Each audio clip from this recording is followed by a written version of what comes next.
바울과 실로아노와 디모데 그랬으니까 믿음의 사람들이 팀으로 사역을 했던 것이죠. 예, 바울과 디모데는 우리가 잘 압니다. 실로아노는 어떻습니까? 잘 아시는가요? 저도 실시는 잘 모릅니다. 근데 이분이 우리 1년에 한 2번 정도 언급이 되는 이름입니다. 그렇죠? 성경 필사할 때 실로아노사. 실로아노는 누구와 관계해서 들어보셨습니까?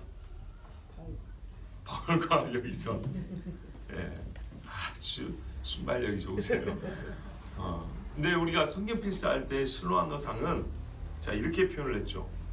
베드로의 성경 대필자 이렇게 얘기했습니다. 그러면 바울과 실로아노와 디모데 이랬으니까 바울과 디모데는 잘 알겠는데 실로아노는 바울과 함께 선교됐으며 베드로와도 함께 선교했으며 이렇게 되죠. 누구와 먼저 선교했을까요? 예, 바울이죠. 왜냐하면 데살로니가 교회 이 편지는 이런 시기에 쓴 겁니다. 보십시오. 선교 2차 여행 중에 쓴 편지를 안 그랬습니까? 그렇죠. 2차 여행 중에 피신 하다가 얼마 전에 세우고 온 데살로니가 교회가 심히 염려돼요. 왜냐하면 한참 난동이 났을 때 피신을 했단 말이에요. 그 뒤로 어찌 됐는지 알 수가 없어요. 교회가 무너졌는지 사람들이 와서 뭐 부셔버렸는지 들은 이야기는 그 교회를 지으도록 우리말로 하면 자기 집을 내죠. 이 야손이라는 사람이 제패될 바울 대신 제패가지고 감금이 됐다 소리까지 들었단 말이에요. 근데 나중에 야손이 보석금을 내고 풀려납니다. 야손만 그런 게 아니고 아마 이 야손을 더불어서 교회에 세우는데 주도적 역할을 했던 사람들이 그 동네 다 아는 사람들 아니겠습니까? 그런데도 그 사람들한테 이 사회적 매장을 당하다시피 이런 이야기를 듣고 지금 피신을 했기 때문에 바울 입장에서는 엄청나게 걱정도 되고 한편 인간적으로 미안하고 차라리 내가 갇혀서 매를 맞으면 나을 것인데 그런 상황에서 편지를 썼단 말이죠. 그러니까는 지금 이거는 바울도 한참 사역을 하는 이 중도에 쓴 편지이기 때문에 이 실로아노는 바울과 먼저 사역을 했던 겁니다. 바울의 선교석이 같이 동행했던 겁니다. 그런데 베드로 전서와 후서는 베드로 사역 말미했습니다. 뭐라는 거 베드로가 내 육체의 장막을 벗을 날이 가까움을 알므로 내가 너에게 해줄 말이 있다 이럽니다.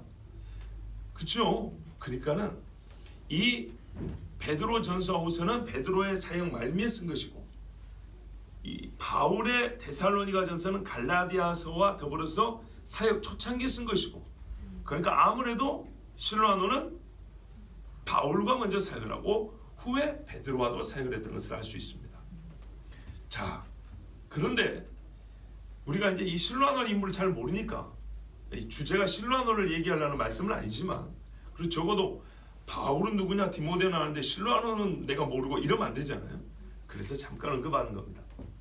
실로아노는 바울에서 베드로로 처음에는 함께 사역하는 사람이지만 베드로와 함께 있을 때는 성경을 대필하기까지 그냥 받아쓰기만 한다고 하면 곤란합니다. 신앙의 수준이 거의 같아야 됩니다. 불러주는 말을 그대로 받아쓴다고 하더라도 이게 기계적으로 받아쓰는 게 아닙니다. 이 예레미야 당시에 바룩이 있었지 않습니까? 바룩은요 놀다가 예레미야가 부르면 와서 대필하는 이렇게만 생각하면 곤란하고 예레미야하고 같이 동고동락했던 사람입니다. 예레미야하고 같이 먹고 산다고요. 그러니까 예레미야가 죽을 위험을 당했을 때 바룩은 어땠을까요? 역시 마찬가지입니다. 그래서 예레미야서를 보면 하나님께서 예레미야 네 생명은 보여준다는 말은 없어도 두 사람은 보여준다는 말이 있습니다. 그 중에 한 사람이 바룩이고 그 중에 한 사람이 그 예레미야 갇혔을 때 구해주자고 한 에티오피아 출신 그 신하였던 에벤멜렉이라는 사람. 우리 특별 새벽기도 때 들었던 바로 그 사람입니다. 요 두 사람은 바벨론이 쳐들어와서 다 쳐 죽일 때 내가 너희 둘은 살려주려고 했어요. 특히 바룩은요 군인도 아니고 얼마나 이게 무서웠는지 몰라요. 그래서 내가 너를 노량물 줍듯 살려준다 그랬어요. 군대가 치고 가면은 귀한 게 있으면 이건 안 없애고 이렇게 딱 주갖고 숨기잖아요. 그런 것처럼 너는 그렇게 귀하게 여기서 내가 이렇게 싹 잡아다가 숨겨놓는다 그랬어요. 그 말은 곧 바룩이 예레미야와 함께 사역하면서 죽을 고생을 많이 했다는 얘기입니다. 엄청나게 두려웠다는 얘기입니다. 그래서 하나님이 미리 말을 해줍니다. 나는 걱정하지 마라. 내가 반드시 너는 살려준다. 이랬던 사람이 바룩입니다. 그와 마찬가지로 바울이 가는 데마다 사람들이 때리고 오게 가두려고 하고 죽이려고 합니다. 옆에 있었던 실로아노나 디모데나 또는 누가 같은 사람들 고생했을까요? 안 했을까요? 다 같이 고생한 사람입니다. 그런데 이 다 같이 고생도 하는데 고생하는 중에 성경을 보면 느끼지만 이들의 하나님이 주신 명예가 갈수록 높아집니다. 처음에는 그저 바울에게 말씀을 듣는 새신자였어요. 나중에는 따라다니는 그냥 팀원입니다. 그런데 바울이 뒤에쯤 가면 나이가 좀 들어 쓴 편지 보면 누구누구는 나의 동역자, 위로자, 마치 이 사람들이 없었으면 아무것도 할 수 없었던 것처럼 그렇게 높여줍니다. 그리고 실로아노만 하더라도 나중에 어떻게 되죠?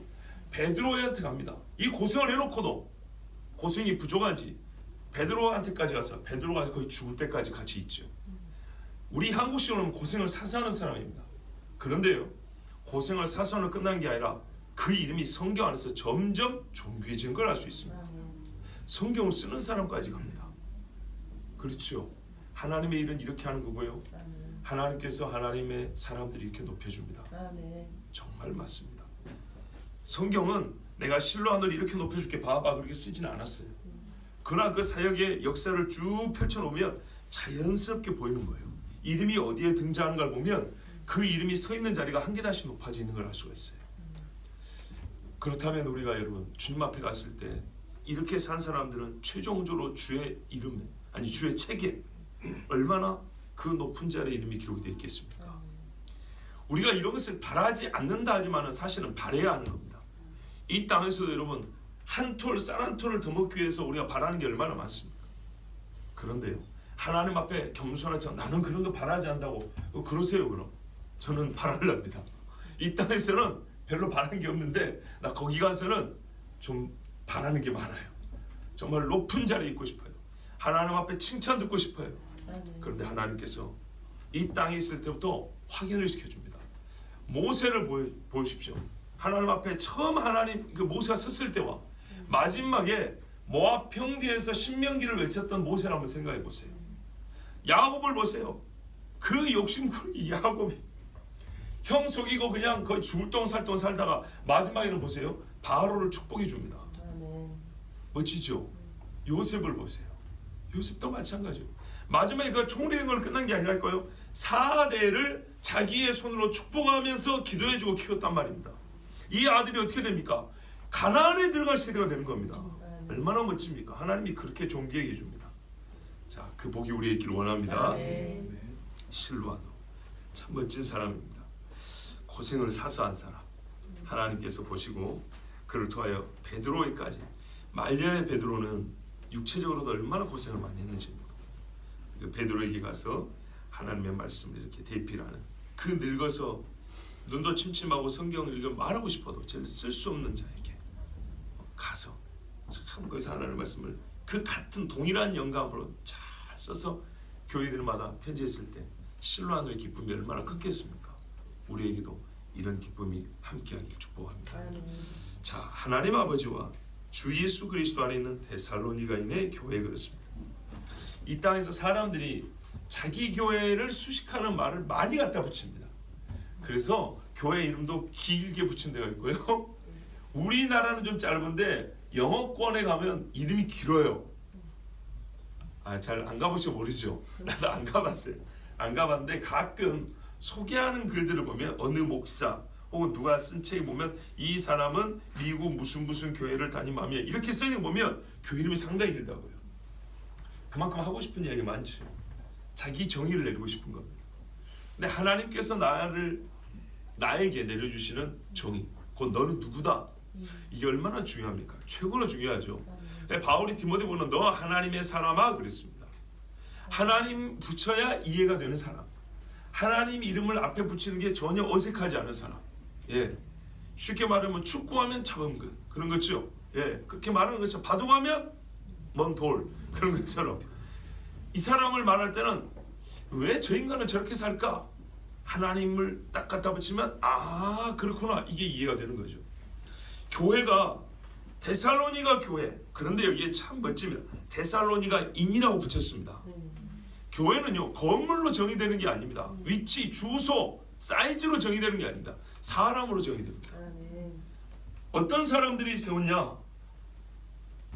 그 교회 성도들은 어떤 신앙생활을 하냐? 이것에 따라 하나님이 붙여주는 이름이 있습니다. 중요합니다. 자, 길 위의 소리 교회는 정말 길 위에서 외치는 소리와 같은 사람들이 모여 있어야 적어도 우리가 하나님 앞에 부끄럽지 않은 이름이 됩니다. 그리고 그렇게 되면 하나님이 어떻게 될까요? 우리는 우리끼리 부르지만 그 이름을 밖으로 알리는 것은 하나님이 해주시는 거거든요. 이 아들은 진짜로 길 위에서 외치는 소리와 같은 사람들이다. 좁은 길을 걷는 사람들이라고 하나님이 그렇게 가르쳐줍니다. 자, 하나님 아버지와 주 예수 그리스도 안에 있는 이게 하나님께서 바울의 입을 통하여 붙여주신 데살로니가인의 교회의 정의입니다. 너희는 내가 뭐라고 말하고 싶으냐면 나 하나님이 아버지 되어주고 주 예수 그리스도 안에 있다. 여러분 이렇게 벗어난 적이 없어요. 딱 한 가지 이게 제일 중요한 겁니다. 하나님의 뜻과 예수 그리스도의 이 복음 사역 안에서 벗어난 적이 없는 사람. 네 마음대로 풀어놔도 울타리를 벗어나지 않는 참 착한 아들이 있는 것처럼 네 마음대로 하라고 해도 예수 떠나서는 살 방법을 그 길을 아예 잃어버린 사람들, 잊어버리고 잃어버린 사람들, 머릿속에서 없다는 거고 실제로 가지고 있지 않아요. 나는 인생을 살아갈 어떤 특별한 방법과 도구가 없어요. 성경이 없으면 이제는 어떻게 해요? 숟가락이 없으면 밥을 못 먹는처럼 성경이 없으면 내가 어떻게 살아야지 하고 정말 당황할 수밖에 없는 그런 인간들이 되어버렸어요. 아, 이거 저만의 이야기입니까? 여러분도 그렇죠? 지금 한번 잘 생각해보세요. 내가 만약에 정말 성경이 없이 교회하고 분리돼서 지금 나보고 사람은 살 수 있을까? 이거 정말 어렵습니다. 진짜 예수 믿게 된 사람들은 이거 진짜 어렵습니다. 오히려 마음이 공허하고 무섭고 무의미하고 이렇게 될 수밖에 없습니다. 하나님 아버지와 주 예수 그리스도 안에 있다. 여러분 이게 교회의 정의로는 당연한 것이지만 실제로 오늘날 이거는 정말 희귀한 현상 중에 하나입니다. 요 근래 들어서 참 설교해야 되겠다고 떠오르는 주제들이 너무 많아서 지금 순서를 정하고 있습니다. 설교 시간은 매일 모였으면 좋겠다는 생각이 들 정도예요. 설교를 잘한다는 의미는 전혀 아니고 하나님이 이 시대에 맞게 전해라고 주시는 어떤 메시지들이 자꾸 떠올라서요. 여러분 2월 달에 우리나라 뉴스에는 이 큰 뉴스가 안 나왔더라고요. 제가 TV가 없어서 그런 게 모르지만 인터넷 뉴스에서 못 봤고 엄청나게 큰 세계적인 빅뉴스인데 평상시 뉴스 잘 보시는 분들 한번 제 이야기 들어보시는 거 봐보세요. 황보현주 집사님 신문 좀 잘 보시죠? 인터넷바 신문 제가 잘못 찍었습니다. 신문이나 뉴스 잘 보시는 분 계시죠? 혹시 교황이 사우디아라비아 갔다 소리 들어보셨어요? 네. 어디서 들으셨어요? TV 뉴스에 한번 나왔어요. 아 그러면 아랍에미리트 갔다는 소리 들어보셨어요? 없네요. 자 이제 우리 아론 형제 혼자 어디서 들었어요? 인터넷에서. 그러면 적어도 9시 뉴스에는 안 나왔다는 얘기네요. 그쵸? 그쵸? 시간 많이 갑니다. 이것도 벌써. 자 보세요. 교황이 움직이면 전 세계 뉴스거리가 됩니다. 당연하게. 아랍에미리트를 갔습니다. UAE면 아랍에미리트 맞죠? 거기서 뭐 하는지 아세요? 이슬람교와 천주교의 평화를 위한 협력을 다지자는 어떤 나름 평화 협정 조인식을 맺었습니다. 교황이 사인하고 그 동네 수니파 수장이 사인하고 제가 듣기로는 세상에 교황이 왔다는데 형식적으로나마 십자가 들고 있는 교황이 목걸이 황금 목걸이 들고 있는 그 교황이 왔다는데 이슬람 교회를 비롯하여 그 경기장에 안팎으로 15만 명이 모였답니다. 엄청나죠. 그런데 뉴스에 안 나왔죠.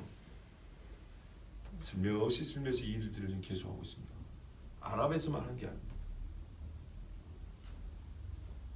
제가 3년 전 6월 달에 이런 설교했습니다. 이슬람교는 사실상 천주교가 만들어낸 종교라고. 이슬람교는 600년대에 나온 종교인데 600년대. 지금부터 1500년도 안 됐습니다.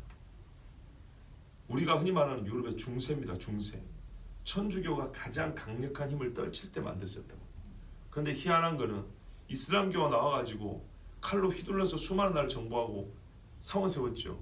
그런데 천주교 성당하고 개신교 교회가 있으면 교회만 다 불절을 벌이고 교인들 다 죽였다고. 천주교 성당 그대로 남겨놨다고. 그랬죠. 이슬람이 정복했던 나라들 가면 지금도 천주교 성당들 수백 년 된 것들 그대로 있습니다. 왜 그랬을까? 그리고 왜 그 일이 끝난 후에 몇백 년 후에 다시 천주교와 이슬람은 예루살렘을 두고 싸웠는가? 소위 십자군 전쟁이란 거예요. 그런 다음에 왜 다시 이슬람하고 천주교는 손을 잡고 있는가? 이슬람하고 천주교 손잡는 이야기는 어제 오늘 이야기가 아닙니다. 사실은 뒤에서는 오래전부터 잡고 있었습니다. 그래서 십자가와 칼의 동맹이라는 책자도 나온 지 오래됐습니다. 이슬람과 천주교 동맹을 이야기하는 겁니다. 그런데 이것이 겉보기로 나와버리면 너무 사람들이 다 알아버리잖아요. 그러시면 안 되기 때문에 뒤에서 이렇게 하는 것인데 신학적으로는 이미 아주 오래됐습니다. 놀라운 거는 그 인터뷰하는 걸 봤는데 겉보기에는 그 좀 인종주의적인 발언이 아니고 약간 깜잡잡한 게 이슬람 교인인 것 같아요. 그런데 그분이 뭐라고 인터뷰를 하냐면 지금 이곳에 성령이 임재한 걸 우리는 느낍니다. 이렇게 말했어요. 이슬람과 카톨릭이 평화를 위해서 서로 함께 동반자의 길을 가자고. 네 안에도 구원이 있고 우리는 형제라고. 이렇게 연설하고 서로 사인하는데 그 현장에 있던 한 여자가 말하면 이곳에 성령이 임재하여 함께하는 것을 우리는 느끼고 있습니다. 이렇게 말도. 그들도 성령이요. 우리도 성령이요. 요한일서 4장에 형제들아 영들을 다 믿지 말고 그 영이 하나님께 속하였나 시험하여 보라. 교회를 다 믿지 말고 그 교회가 하나님 아버지와 주 예수 그리스도 안에 있는지 시험하여 보라. 형제들아 다른 걸 시험하여 보지 말고 네 자신이 날마다 믿음 안에 있는가 자기 자신을 시험하여 보라. 하나님 이렇게 말씀합니다. 편지했습니다. 성도의 교제를 할 수 있는 당시로서는 최상의 방법입니다. 몸으로는 쉽게 오갈 수가 없습니다. 지금 비행기 시대도 그렇게 하기는 어렵지 않습니까? 이메일을 쓰고 카톡으로 이렇게 문자를 주고받는다 하지만은 같은 방법인데요. 보세요. 몸으로 가기는 지금도 어렵고 같은 방법으로 글을 쓰는데 그때는 종이에다나 혹은 양피지에다 이렇게 글을 써서 인편으로 보냈고 지금은 글을 이 화면에다 찍어가지고 전파로 보냅니다. 신호로 보내고. 자, 하여튼 이 글로 통해서 하나님께서 데살로니가 교회에 하시고 싶은 말씀 그리고 정말 이 어려운 싸움을 이겨가고 있으면서도 그들을 정의할 때 그리스도 예수 안에 있다고 확실하게 말할 수 있는 이 교회 하나님이 그래서 편지해 줍니다. 여러분 가만 보면 성경의 교회들이 편지하는데 크게 두 가지입니다. 칭찬과 격려와 책망과 경고. 대개 이 두 가지로 나뉘죠. 솔직히 중간은 없습니다. 가만 보세요. 중간은 없습니다. 요한계시록 보면 칭찬할 건 확실히 칭찬하고 책망할 거는 분명히 책망하지 내가 보기에도 좀 알쏭달쏭하다 이런 것은 없습니다. 하나님은 정확합니다. 하나님의 말씀이 뭘 쪼갠다고요? 그렇죠. 영과 혼과 또 골수를 찔러 쪼갠다고요. 어렵다 그랬죠. 이게 제가 이렇게 말씀드렸죠. 신학적으로 제일 쪼개기 어려운 걸 쪼개버린다고요. 3분설이니 2분설이니 하는 거예요. 영과 혼, 육은 나누기가 쉬워요. 그렇죠? 육은 만져지니까. 근데 영과 혼이라는 거는 신학자들도 천재적인 신학자들도 정확하게 이거 구분 못합니다. 떼기가 어렵습니다. 실제로 그렇지 않습니까? 보세요. 정신병이 든 경우에 귀신 든 경우가 많고, 귀신이 사람을 잡으면 가장 그 귀신에 사로잡힌 것이 분명히 드러나는 데가 바로 정신적인 영역입니다. 육체는요 살찌고 이렇게 막 번들번들하고 좋아요. 그런데 넋이 딱 나가버리죠. 골수는요, 골수를 뺀다는 것은 뼈에 바늘을 꼽아갖고 물을 빼낸다는 거 아닙니까? 얼마나 어려운데요. 정말 어려운 겁니다. 의학적으로 그 예리한 바늘을 갖고 할 수 있는 아마 가장은 아니지만은 최상위에 속하는 어려운 일입니다. 그리고 고통스럽다 그러잖아요. 그 완전히 마취도 되는 것도 아니고, 하여튼 제가 의사니까 잘 모르지만 엄청나게 힘들다. 그런데 이 어려운, 영적으로나 육적으로나 제일 가르기 어려운, 그걸 뭘 한다고, 뭐가 한다고요? 하나님의 말씀이 갈라내본다고요. 실제로 우리 행위를요 뭘로 나누겠습니까? 세상의 형법으로 나눌까요? 유죄, 무죄? 부족합니다. 근데 하나님의 말씀이 딱 들어가면 우리 속에 있는 것부터 겉에까지 정확하게 나눠버립니다. 그러면서 하나님의 말씀 뒤에 붙은 뭐냐면 모든 사람이 하나님 앞에 벌거벗은 것 같이 드러난다 그랬어요. 하나님의 말씀이 바로 이렇게 우리의 모든 실상을 드러내는데, 그렇게 드러냈을 때 데살로니가 교회는 하나님 아버지와 주 예수 그리스도 안에 또 이렇게 인정을 받은 겁니다. 우리도 이렇게 인정받기를 바랍니다. 그런데 그러니까 그들에게 편지를 하는데, 데살로니가 오기 전에 빌립보에서 데살로니가, 그 다음에 어디로 왔다고요? 베레아. 이 베레아 왔을 때 한 말이 있죠. 베레아 사람들은 신사적이었어요. 하나님의 말씀을 들으면 그런가 하고 상고하고, 그렇죠. 그러니까 데살로니가 동네가 상당히 거칠었다. 얼마나 힘들었는지. 그러니까 그렇게 힘든 지역에 세워진 교회다 보니까 걱정이 이만저만 아니었어요. 자, 그래서 이제 바울이 또 아덴으로 가고 고린도까지 가고 이러면서 거기서 써서 보냈습니다. 이 여정을 잠깐 그래도 우리가 들어볼 필요가 있어서 한번 읽어드릴게요. 사도행전 17장 1절에서 9절 읽어드리면, 그들이 암비볼리와 아볼로니아로 다녀가 데살로니가에 이르니 거기 유대인의 회당이 있는지라 바울이 자기의 관례대로 그들에게로 들어가서 새 안식일에 성경을 가지고 강론하며 뜻을 풀어 그리스도가 해를 받고 죽은 자 가운데서 다시 살아나야 할 것을 증언하고. 성경을 가지고 강론했다는데 무슨 성경을 읽었을까요? 로마서를 읽었나 보죠. 마태복음 읽었나 보다. 아니죠. 구약 성경입니다. 예수님도 자기를 가리키는 말씀으로 어떤 성경을 맨 처음 읽으셨습니까? 예? 이사야. 그렇죠?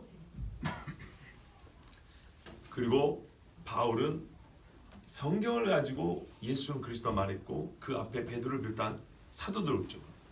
사도행전을 보세요. 베드로가 인용한 말씀은 시편과 요엘입니다. 구약 성경을 가지고, 참 놀라운 거예요. 구약 성경을 펼치고 예수를 설교하다. 이게 사도들의 설교였습니다. 그러니까는 사도 바울도 안식일에 들어갔으니까, 유대인으로서 안식일에 관례대로 그랬어요. 유대인 남자들은 돌아가면서 성경 읽을 수가 있어요. 거기다가 자기 신분을 드러냈는지는 모르겠지만 바울은 원래 뭡니까? 유대교 랍비입니다. 말씀을 가르칠 자격이 있는 사람입니다. 공적 자격이 있는 사람입니다. 그러니까는 자기를 말하면 내가 가말리알 문화에서 율법을 배운지, 그랬으면 이 귀한 선생님이 여기까지 어떻게 오셨냐고 한 말씀 하시죠. 이러고 내줄 수 있습니다. 그러니까 보세요. 새 안식일에, 거의 이 말은 띄엄띄엄 새 안식일보다는 영거푸 새 안식이라고 볼 수 있습니다. 자, 그러면 바울이 성경을 풀었는데 놀라운 것은 뭐냐면, 성경을 가지고 구약 성경을 읽고 예수를 전했는데, 예수에 대하여 그리스도다 이 말이에요. 그리스도. 바로 그리스도라 그러죠. 그리스도가 해를 받고 죽은 자 가운데서 다시 살아날 것을 증언하고, 구약성이 이 세상에 다 나왔다는 얘기입니다. 예수는 그리스도예요. 죽음을 당하고 부활한다. 예수님도 누가복음에 그랬잖아요. 그렇죠? 인자가 이런 고난을 당하고 부활을 하고, 그리고 회개의 세례가 너희로 인하여, 너희를 통하여 예루살렘부터 온 세상에 퍼질 것이 성경이 이미 기록되어 있지 아니하냐 하고 예수님 그리 말씀하신 그대로 사도들은 주님 말씀 그대로 선교하고 살아갔어요. 자, 그런데 제가 또 한 가지 놀라운 거 뭐냐면 이거 첫 주에 들으면 말이죠, 대번에 이 유대인들이 화를 냈을 것인데 3주 동안 들었다는 얘기입니다. 3주는 참아줬어요. 어떤 의미에서는 이들은 이 말을 받아들이기 어려웠지만서도, 심정적으로 받아들이기 어려웠지만서도 바울의 강론이 옳다는 걸 부인을 못했다는 겁니다. 아시겠죠? 첫 주 딱 왔는데 아시다시피 바울은 설교가 굉장히 긴 사람입니다. 저보다 길어요. 설교가 긴 사람인데 이 유대인의 구약성경을 읽고 예수는 그리스도라고 설교를 한다. 바울은 서론, 그러니까 무슨 말이냐면 다음 주에 이거 말하고 이번 주에는 마음을 여는 시간을 가져야지, 이런 사람 아니에요. 바울 설교하고 보세요. 그런 적 한 번도 없어요. 그냥 단도직입적으로 들어갑니다. 그런데 그 이야기를 듣고 유대인들은 분명히 분이 올랐을 거예요. 그런데요, 성경으로 반박을 못하는 거예요. 맞는 거예요. 자기들이 풀지 못했던 말이 맞는 거예요. 저도 예수 소문은 다 들었거든요. 두 번째 주일, 안식일날, 두 번째 안식, 역시 또 다른 구절을 가지고 설교하는데 맞는 거예요. 말을 반박할 수가 없어요. 그걸 어떻게 해요? 이걸 인정하면 자기들은 전부 다 예수쟁이가 되는 거예요. 회당을 허물고 교회를 세워야 되는 거예요. 자기들이 갖고 있는 모든 걸 다 버려야 되는 거예요. 이거 가능합니까? 아니죠. 이게 가능했으면 예수님 당시에 유대인들이 벌써 다 회개하고 돌아왔겠죠. 예수님 앞에. 그렇지 않았어요. 3주째가 됐어요. 3주째가 되니까 어떻게 합니까? 이제 못 견딥니다. 옳은 것이고 그런 것이고 더 이상 당신은 용서가 안 돼. 예수님 보세요. 1년 살겠습니다. 미워하는 사람들이 생겼습니다. 다른 사람도 생겼습니다. 2년 살겠습니다. 예수님을 왕으로 모신 자는 인간들이 있었습니다. 저 인간은 죽여야 한다고 음모가 시작됐습니다. 3년 살겠습니다. 예수를 위하여 자기 목숨을 바치겠다는 인간도 나왔지만 거의 그 십자가에서 시신달라는 사람들, 그런 사람들이. 그런데요, 예수를 반드시 죽여야겠다고 자기 목을 내건 사람들도 있었습니다. 그래서 예수님의 사역도 사람들이 3년이 지나자 더 이상 참지를 못했습니다. 아무도 예수님의 걸음을 증명하지 못했습니다. 아무도 예수님의 가르침이 틀렸다고 증명 못했습니다. 아무도 예수님의 범죄를 본 적도 없습니다. 그럼에도 어떻게 됐다고요? 성경대로 하면 세상이 나를 미워한 거로, 아버지를 알지 못하고 아버지를 미워한 거로 나도 미워하라, 이러면서 예수님을 죽였습니다. 그러니까는 이 유대인의 회당에 있던 사람들이 바울의 권위를 인정해 줬어요. 가말리엘 문화에서 정식 랍비 교육을 받은 사람 한 번 인정해 줘.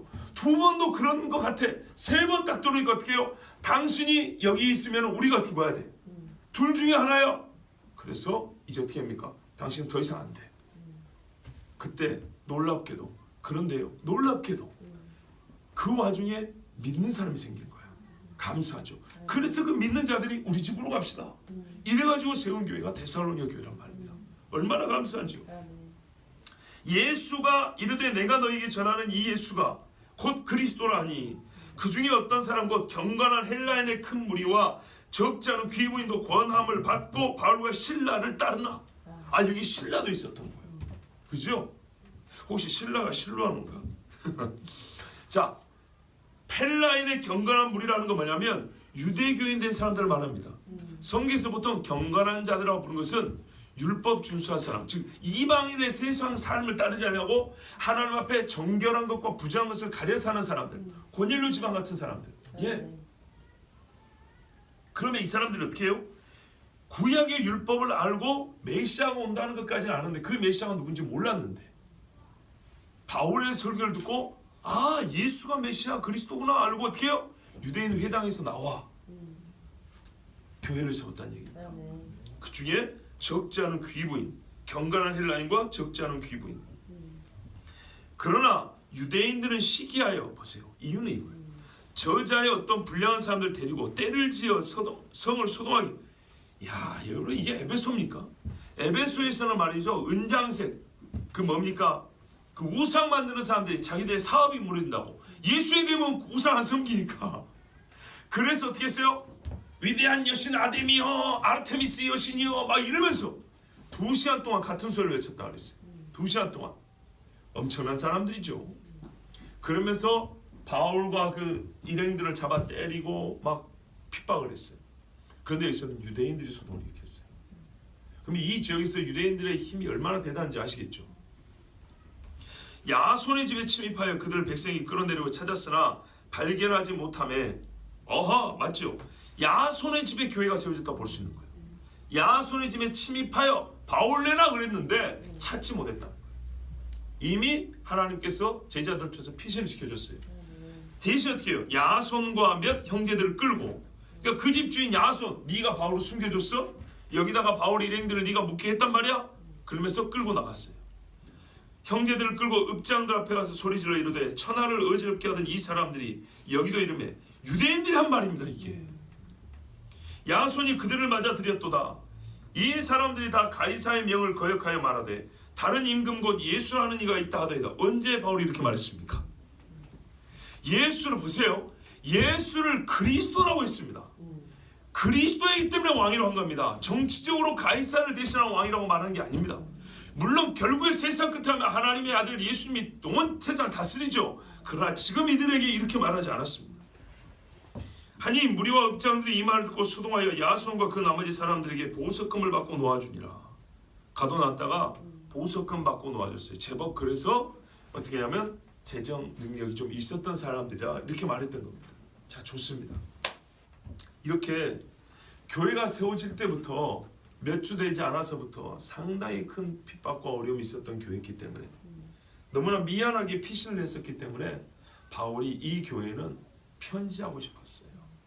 하나님께서 잘 돌봐주실 믿으면서도 직접 그 소식을 들으면 마음의 위로와 확증을 얻고 싶었어요. 자, 그래서 지난주에도 말씀드린 대로 열심을 내라고 편지를 썼는데 당신들은 세상과 구별된 사람들이다. 이거 잊지 말고, 그리고 뭐라고요? 여러분들이 신앙생활을 이렇게 잘하고 있는데 그 중에 어려움이 있는 줄 안다. 특별히 내가 더 좀 가르쳐주면 좋았을 것을 이 종말에 관한 문제 때문에 고민하고 있다고. 그래도 참 이 사람들이 먹고 사는 문제가 아니라 이런 신앙적인 문제로 고민할 정도로 막 세워진 교회들도 불구하고 이런 걸 봤을 때 내가 참 기쁘다 하고 그래 위로하고 쓴 편지라 그랬습니다. 은혜와 평강이 너희에게 있을지어다. 은혜와 평강이라는 말은 역시 구약적 언약 기반 안에서 한 인사말이라고 했습니다. 우리가 너무나 세상의 인사말로 그렇게 인사하는 건 별로 좋지 않습니다. 교회에 가면은 목회자들도 성도들한테 막 인사를 시킨다 그래요. 참 재밌습니다. 별의별 인사말이 다 있어요. 뭐 갖다 붙이면 다 인사가 돼요. 또 이런 경우도 있더라고요. 저는 옆에 서로 인사하는 소리 잘 안 하죠. 근데 성도들 중에는 그것이 좀 서로 인사도 좀 하고 좋지. 그거는 예배 끝나고 가서 잘 하세요. 그거는 안 시켜도 원래 잘 해야 되는 거고 할 수 있는 거잖아요. 그런데 어떤 분들은 너무 지나치게 인사를 많이 시키는 분들이 있다고 또 불평이 있어요.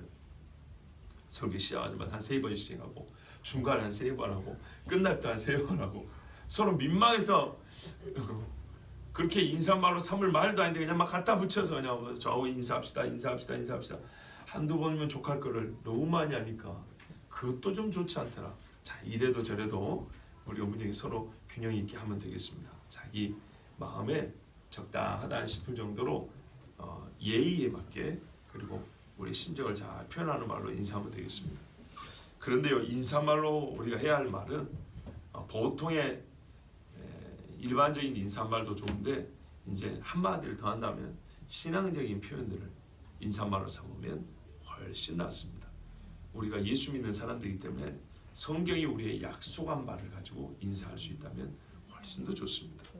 자, 우리가 너희 모두로 말미암아 데살로니가인 교회, 이 교회에 있는 성도들로 말미암아 항상 하나님께 감사하며 기도할 때에 너희를 기억함은 진실로 감사해서 쓴 편지라 그랬죠. 이유가 뭐냐? 로마서에도 보면 로마 교회 하나님께 감사하면 너희 믿음이 온 세상에 전파됨이로다 이랬어요. 예. 그리고 빌레몬서에도 보면은 네 믿음과 성도에 대한 사랑이 내 귀에 들려온다 이런 것 때문에 이제 칭찬을 하고 그렇게 편지를 합니다. 그리고 바울이 이와 같은 일로 이제 감사했고 또 항상 기도할 때 기억한다 그랬어요. 근데 기억한다는 것은 전에 있었던 일이 아니겠습니까? 자, 지금 들려오는 일하고 전에 있었던 일이 생각이 나요. 그래서 하나님께 기도를 하는데 그 기도의 내용을 보세요. 너희의 믿음의 역사와 사랑의 수고와 우리 주 예수 그리스도에 대한 소망의 인내를 하나님 아버지 앞에서 끊임없이 기억합니다. 우리가 끊임없이 항상 기도하는데 밤낮으로 기도하고 때를 정하여 기도하고 그때마다 기도할 때마다 너희를 기억하는데 내가 이것이 생각이 난다고 했어요. 먼저 우리가 알 것은 여러분 그리스도인의 기도는요 대상과 목적이 분명한 기도입니다. 우리가 하나님 앞에 기도하는 것이고요. 그리고 무엇을 위하여 기도하느냐 분명합니다. 누구 신비주의자 명상가들이 말하는 것처럼 반복되는 오고 하나님 아들 예수여 하나님의 아들 예수여 하나님 아들 예수여 우리 불쌍히 하나님의 아들 예수여 50번 빙글빙글 돌려서 묵주 이거는 몇 번 하는지 확인하고 돌리는 거라고 그랬어요. 옛날에 중원본하는 게 그런 겁니다. 중원본은 뭐냐면 신비주의 영성에서 반복하면 우주에 직접적인 힘을 미친다라는 그런 사상에 기반한 기도법입니다. 이렇게 반복 기도하다 보면 자기의 영이 이렇게 붕 떠올라서 우주의 영, 우주의 기운과 합일 아와 여가 없는 네가 내가 하나로 이렇게 하나가 됩니다. 그러면서 어떻게 되냐면 내 말이 반복되면서 이 바로 우주와 하나 된 순간 우주에 영향을 미친다. 세상의 기운에 영향을 미친다는 그런 잘못된 신학 사상에 의해서 중원본 똑같은 말을 반복하는 겁니다. 간절함도 진실함도 자기가 무슨 말을 하는지 알고 하는 기도가 아니라 그냥 반복하는 겁니다. 이 반복 자체가 주문을 외우는 것처럼 실제로 기도의 효과를 가져온다는 겁니다. 하나님께 뜻을 가지고 믿음으로 하는 기도가 아니라 그냥 말을 반복하면 거기에 소위 신학적이고 영적인 용어를 넣어서 그거를 반복하면 그게 그냥 그 자체로 기도의 효력이 내가 말한 그 즉시로 하나님이 들어줘야 그 즉시로 효력을 나타낸다는 이런 못된 귀신의 가르침 때문에 사람들이 요즘에 신비주의니 명상법이니 요가니 이렇게 하는 겁니다. 분명히 말하지만 요가는 절대 하면 안 됩니다. 요가는 바로 그 귀신의 영을 받아들이는 동작들을 하는 겁니다. 사람 몸에는 옛날에 한의학에서는 혈이라고 그랬는데요. 이 종교 안에서는 짜끄라라고 귀신의 영이 들락날락하는 구멍이 있다고 그랬어요. 이 구멍을 여는 행위가 소위 요가 행위들입니다. 여러 가지 있지만은 보통 우리 대중적으로 하는 그 몸 푸는 거 같죠? 무슨 고양이 자서 코브라 자서 이런 것들 있죠? 왜 짐승 따라 합니까? 사람이 왜 짐승 따라 하냐고요? 짐승 행위 그것들이 바로 사람 몸에 귀신 행위 들어오게 하는 그런 동작들입니다. 자, 절대로 안 만들고요. 그런 것과 연관된 기도법이 명상기도, 예수기도, 구심기도, 향심기도 이런 것들입니다. 자, 가톨릭에서 하는 것들입니다. 절대로 흉내내도 안 됩니다. 여러분, 자, 이 교회를 위하여 기도할 때 생각이 나는 게 있었는데 믿음의 역사라고 했어요. 믿음의 행위입니다. 우리나라 사람들이 행위라는 말을 부정적으로 생각하니까 역사로 번역했다고 그랬습니다. 믿음의 행위입니다. 여러분, 행함으로 역사는 일어나죠. 가만히 있어 역사가 일어납니까? 아니죠. 에스더가 뭐 했습니까? 기도했고요. 그렇죠. 왕 앞에 나아갔죠. 믿음 있으면 나가는 겁니다. 가만히 있었으면요 죽습니다. 그들의 삶이 변했습니다. 예수 믿고 삶이 변해서 그 삶이 변한 것을 바울이 있을 때 봤습니다. 땀 흘리고 진을 빼는 사랑이 있었습니다. 말로만 사랑해 행함과 진실함으로 사랑하자는 것처럼 특별히 야손 일행을 보십시오. 바울을 대신하여 접해한 사람들입니다. 자기 안 접해할 것 같으면 바울 선생 아까 이 길로 갔다고 말하면 될 거 아닙니까? 소망이 있습니다. 그리스도 예수 안에서 단시간으로 끝나는 문제가 아닙니다. 신앙은 뭐 하루 이틀 믿고 바로 천국 가는 거 아닙니다. 여전히 예배한다는 소식이 들려왔습니다. 재림과 부활에 관해 묻는 자들이 되었습니다. 신앙이 자라가지고 소망입니다. 소망. 지금 당장 주님이 오시는 것도 아닙니다. 지금 당장 부활한 사람을 보는 것도 아닙니다. 그런데 이 소망을 가지고 인내한다는 것을 내가 있을 때부터 봤다는 겁니다. 우리 한국식으로 말하면 싹이 날 때부터 그런 게 보였다는 겁니다. 그런데요, 나중에 듣고 보니 어우 그렇다는 거예요. 얼마나 감사합니까? 자, 이런 거를 기억하며 기도했다는 거예요. 내가 있을 때도 싸우더니 아이고 걱정이 돼서 내가 맨날 싸운 것 때문에 기도한다 그런 게 아니고 이 사람들은 큰 핍박을 당하면서 교회가 시작됐지만은 믿음과 사랑과 소망에 있어서 균형 있게 잘 자라는 것을 보고 내가 기도했다. 나는 그것을 계속 너희만 생각하면 그게 떠오른다는 거예요. 그래서 이렇게 말하죠. 하나님의 사랑하심을 받은 형제들아 그랬습니다. 여러분, 믿음은요 신조로 끝나는 게 아니에요. 날 뭘 믿어? 이 신조로만 끝나는 게 아니라 믿음은 반드시 행위가 있어요. 그 다음에 수고 없이 나를 뺀 사랑 이야기하지 말자고. 우리가 뭐 누구에게 수고 좀 하지 사랑하면 그거는 교회가 한다. 자기는 빼고. 그 어떤 대형교회 친구가 그랬어요. 전도한다는데 교회 가는 전도 프로그램에 자기가 잠깐 스텝으로 참여한 것이 있대요. 그것으로 나는 전도했다 생각했다. 나는 그것이 하나님 앞에 부끄러웠다 하고 어떤 청년이 고백을 했어요. 무슨 말입니까? 내 입으로 직접 전도를 해본 적이 없고 그냥 교회가 전도 프로그램 하는데 행정적인 지원을 내가 한번 해줬을 뿐이다 입니다. 이런 식으로.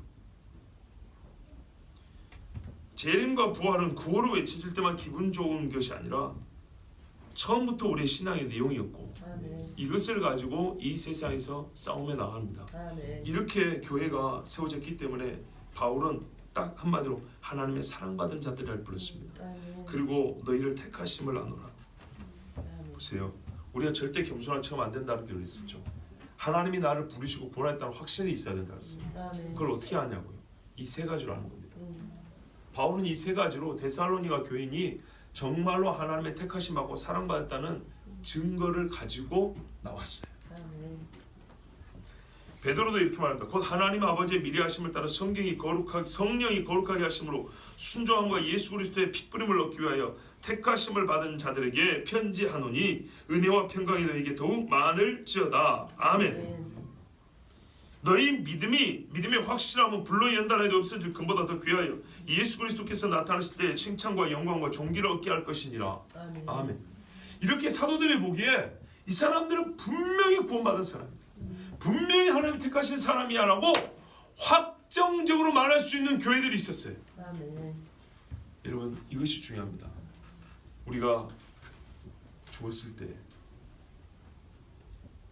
내 양심에 정말 신앙 양심에 이분은 정말 하나님의 사람이다. 진짜 하나님이 택하신 사람이고 구원받은 사람 확실하다.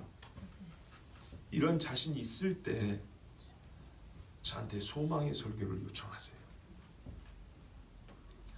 본인도 자신이 없고 가족인데도 자신이 없으면서 목사한테 그냥 위로차 그런 설교를 부탁하는 건 죄지라 소리입니다. 겉되고 거짓된 소망에 니도 알고 나도 알지만 우리가 차마 그냥 그렇게 가는 겁니다. 옛적에 참 가슴 아픈 이야기인데 10년쯤 전에 청년이 아파트에서 자살을 했어요. 그 청년을 두고 장례식장에 내가 들어갈 수가 없었어요. 그 부모에게 너무 미안했어요. 근데 그때는 제가 전도사였기 때문에 다른 목사님들이 장례인도 하는데 구원받았다고 설교를 하는 거예요. 여러분 아멘이 나옵니까? 문제는 그 친구가 살아생기는 신앙생활을 어떻게 했냐는 문제입니다. 우리가 성경을 보고 비춰봐도 전혀 예수 믿었다고 말할 수 없는 그냥 교회를 다니는 친구였습니다. 그런데 차마 아들을 잃은 부모 앞에서 그렇게 말할 수가 없는 거예요. 그런데 미안하지만 그 목사는 신앙이 그랬어요. 전도 나와도 사탕 쫄쫄 빨고 다니는 사람이었어요. 전도 안 하고 교회 안 나오는 애들도 부르다가 밤이라면 이런 사람들이었어요. 그러니까 그 친구는 그런다. 그 선배는 그런다 해요. 그런데 1년이 지났어요. 아니 수도 예배 드린다고 저보고 와서 예배 인도해달라는 거예요. 청년들 데리고. 뭐라고 설교할까요? 심히 힘들었습니다. 나는 이제 할 수 없이 지혜롭게 피해간 게 죽음에 대해서 설교하지 않았습니다. 그의 구원에 대해서 설교하지 않았습니다. 성도 간의 신앙인 친구들 간의 우리의 사랑의 교제에 대해서는 좀 더 설교했습니다. 근데 몇 년 후에 어떤 권사님이 자기 어머님과 시어머님과 또 추도 예배 인도해달라고 불렀어요. 그 아들이 청년인데 제가 청년부 목사인데 불렀어요. 그걸 갔어요. 그분은 믿고 돌아간 분도 아니에요. 뭐라고 설교합니까? 밥 먹으러 초대해갖고 자기 집에서 불러다가 지금 예배 인도해달라는데 악가수준으로. 그때 제가 뭐라고 했는지 오래도 기억 잘 안 납니다. 그런데 예배 마치자 권사님이 그러더라고요. 딱 본인도 느끼잖아요. 믿고 돌아가신 분이 아니어서 제가 그렇게 좋게 설교할 수는 없었다고 본인이 인정하는 말을 했어요. 권사님 본인도 생각한 거예요. 허기사 믿고 돌아온 분도 아니고 누군지도 모르는 분이고 한참 전에 돌아가신 분 그냥 오랜만에 추도 예배 한번 드리고 싶어서 누구를 모실까 하다가 그래도 한 목사 오면 좋겠다고 오라고 했는데 반인도 보는 거예요. 뭘 대단한 걸 바랄 수가 없다는 걸 본인이 인정하는 거예요. 여러분, 성경은 분명히 말합니다. 나는 택하심을 아노라 하는 사람이 있다고 말합니다. 아멘. 사랑함을 받은 형제들아, 이거 확정적 표현입니다. 하나님께 사랑을 받은 자들아, 하나님이 너희를 택하지 확실하노라. 아멘. 이것을 아는 자들이 있고 바로 이것을 근거로 하여 믿음의 사람들은 서로 네가 보고 내가 봐도 내 마음도 그렇고 네 마음도 그렇고 내 눈도 그렇고 네 눈도 그렇고. 여러분, 주기철 목사 장례 치르면서 이 사람은 지옥 갔을까 생각한 사람 있었을까요?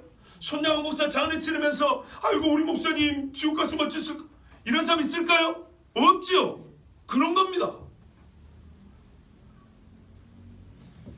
정말로 우리가 예수 믿는 신앙의 표징과 증거가 신앙인들 사이에 나타나는 성경은 지금 그렇게 말하고 있습니다. 아멘. 바울이 몇 줄을 보고도 뭐라 그래요? 하나님의 택한 내가 아노라. 바울이 누굽니까?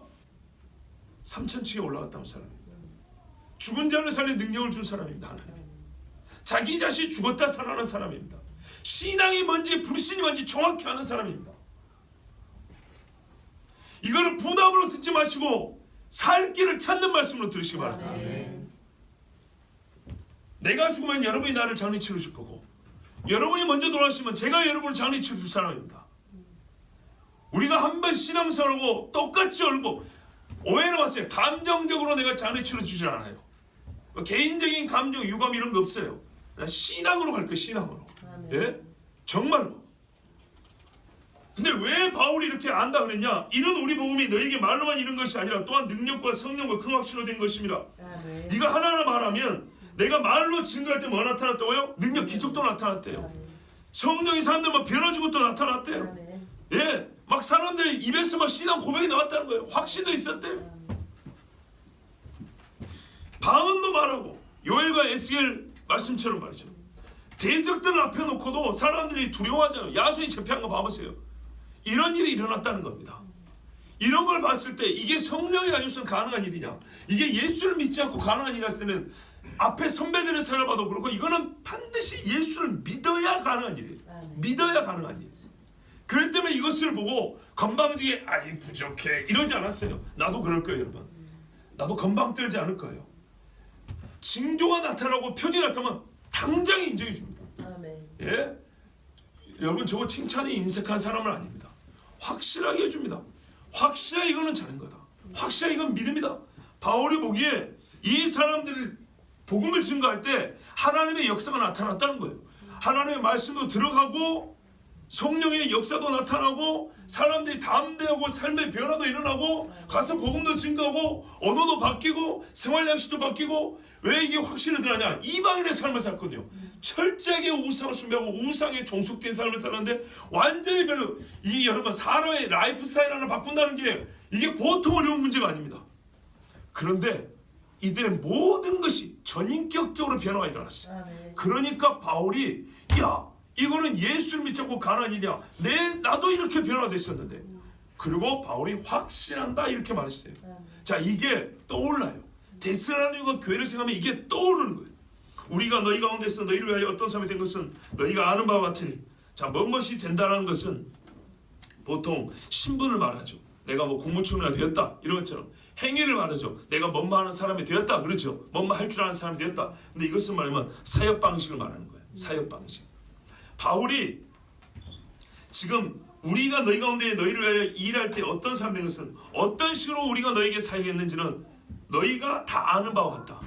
우리가 사역할 때 말로도 있고 성령의 능력도 다 방언도 있었고 기적도 있었고 또 담대함도 있었고 이렇게 사역했다. 그리고 너희가 그렇게 똑같이 변했다. 자, 이 이야기를 왜 한다고요? 잘하려고 한 거 아니에요. 자, 떨어졌는데 나이 지면 안 돼. 내가 너희 키운 사람이야. 내가 당신들 교회 세운 사람이야. 나이 지면 안 돼. 바울 욕하지 마. 이런 말 하려고 하는 게 아니에요. 이렇게 지금 말하는 거는 생각나게 하려는 거예요. 무슨 생각? 데살로니가 교인들이 서로 힘들고 어려운 중에 있죠. 힘들게 어려운 중에 있는데 바울이 함께 있을 때 봤던 거 생각나는 거예요. 우리말하면 이런 거예요. 교회를 세우고 왔는데 핍박 중에 있어요. 떠나왔어요. 편지를 쓴 거예요. 이 사람들이 얼마나 위로가 필요하고 힘들어합니까? 고생 중에 인내하고 있습니다. 그렇죠? 이런 식으로 표현한 거예요. 당신들 승리해야 돼 이렇게 말한 게 아니고 내가 당신들 봤잖아. 내 기억에 당신들은 말하면 데살로니가 성도님 당신들은 말이에요. 정말 인내 있는 사람들이었어. 내가 당신들과 함께 있을 때 성령이 얼마나 나를 통해 강히 역사했는지 당신들에게 설교할 때는 나는 정말 하늘에 올라간 것 같았어. 그때 우리 같이 은혜 나눴었잖아. 나 그거 기억하고 있어. 당신 앞에 섰을 때 나는 정말 밥을 먹지 않아 배부름으로 얼마나 기뻐하며 함께 찬양한지 당신들도 기억하잖아. 나도 그걸 기억해. 그렇게 우리 함께 예배하고 살겠다 사람들 아니야? 맞지? 데살로니가 교인들 당신들 지금도 그거 맞지? 그랬던 내 모습 기억하죠? 이렇게 말하는 거예요. 자, 이렇게 편지했을 때 데살로니가 교인들이 아 바울은 위대했어 이러고 끝났을까요? 아니죠. 같이 가슴이 뜨거워지는 거예요. 그랬었지. 우리가 처음 복음 이렇게 들었었지. 아 우리가 처음 예수 믿을 때 바울이 우리를 이렇게 인정해 줬었지. 바울 사도도 우리에게 말씀 전할 때 이렇게 막 즐거워하면서 하늘에 올라간 것 같이 천사의 노랫소리를 듣는 것 같다 했었지. 우리의 기도 소리가 처음 이 마가의 다락방 같은 우리 선배들마다 막 그런 소리가 같다고 했었지. 아 우리가 그렇게 시작한 교회였지. 그래 이겨보자 싸워보자 승리하자 이렇게 하고 데살로니가 교회를 힘있게 하려고 이렇게 말한 거예요. 우리가 이렇게 했다고 알아내려는 것이 아니라 내가 본 그대로 지금도 여전하구나. 우리가 사역할 때 느꼈던 그 감동이 성령이 하신 일이 맞구나. 그때 주고받았던 우리의 교제는 거짓이 아니었구나. 너희는 역시 완전히 거듭난 그리스도의 제자가 되었구나.